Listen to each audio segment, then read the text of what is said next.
संसद की सुरक्षा में चूक क्या हुई, देश की सुरक्षा एजेंसी पूरे मामले में पड़ताल में एक ओर जुट गई है। वहीं दूसरी ओर बिहार में पूरे मामले का हिंदू और मुस्लिम कनेक्शन ढूंढकर सियासतदान अपने सियासी नफे नुकसान के हिसाब से बयानबाजी कर रहे हैं। पूरे मामले पर ललन सिंह ने विवादित बयान दिया और बीजेपी पर हमला करते हुए कहा कि अगर संसद में घुसने वाले लोग मुसलमान धर्म से आते तो पता नहीं बीजेपी क्या करती, जिस पर पलटवार करते हुए गिरिराज सिंह ने भी जेडीयू को नसीहत दी। सस्पेंड हुए हैं वो तो सरकार की अपनी नाकामी को छिपाने के लिए विपक्ष को भयक्रांत करना चाहते हैं, विपक्ष में भय पैदा करना चाहते हैं। भय पैदा करने से शासन नहीं होता है। विपक्ष की सांसद अगर मांग कर रहे थे कि इस देश के गृह मंत्री कल जो सुरक्षा में चूक हुई उसको लेकर अगर बयान दे तो क्या इसमें गुनाह? गृह मंत्री को आके बयान देना चाहिए। गृह मंत्री सदन के सदस्य है, इस देश के गृह मंत्री है, सुरक्षा की जिम्मेवारी उनकी है। तो उस नाकामी को छिपाने के लिए ये निलंबित कर रहे हैं। सांसदों को निलंबित करते रहे, बहुमत है, जो मन में आवे करें, उसमें कहाँ कोई सवाल है। लेकिन लोकसभा सचिवालय सर 8 लेकिन हम वो दूसरी बात उसके अलावा हम कह रहे हैं कि कल भगवान का शुक्र है कि कल जो 2 लोग संसद भवन में घुसे थे वो मुसलमान नहीं थे। अगर भूल से भी वो अगर मुसलमान होते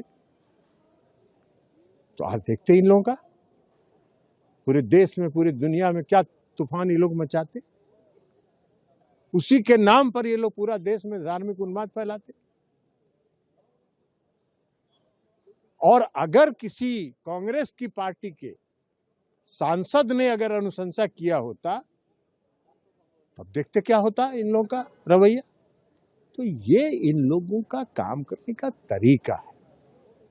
तो ये सस्पेंड करते रहे, किसको भयक्रांत करेंगे? विपक्ष की आवाज को भय के बल पर दबाया नहीं जा सकता।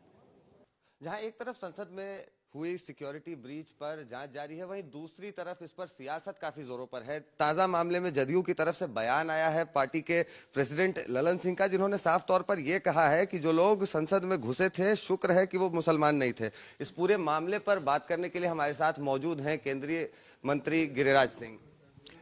देखिए, सदन के बाहर टीएमसी के नेता, कांग्रेस के नेता, डीएमके के नेता, सारे विपक्ष इंक्लूडिंग जदयू, सारे विपक्ष के नेता हल्ला कर रहे हैं। काय के लिए हल्ला कर रहे हैं भाई? और कह रहे हैं कि ये मुसलमान होता तो क्या होता। आपके नजर में वोट होगा जात और धर्म के नाम पर। मोदी जी के नजर में उग्रवादी उग्रवादी होता है, आतंकवादी आतंकवादी होता है। हिंदू न होता न मुसलमान होता, केवल उग्रवादी होता। यही है।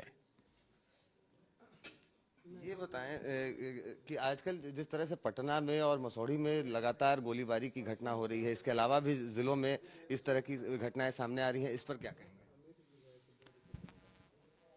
बिहार में लॉ एंड ऑर्डर है कहां?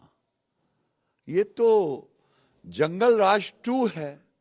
और लालू जी आ गए तो अब तो होना ही चाहिए। आखिर लोग कैसे जानेगा कि लालू जी का राज है, जंगल 2 है और नीतीश बाबू उसके सरताज हैं। बता दें, मौसम चुनावी है। 5 राज्यों के विधानसभा चुनाव परिणाम के बाद अब देश में लोकसभा चुनाव की तैयारी जोरों पर है और चुनावी माहौल में नेतागण संसद पर हमले के बाद हिंदू मुसलमान वाली सियासत में जुटे हैं। पटना से आदित्य वैभव के साथ ब्यूरो रिपोर्ट, बिहार तक।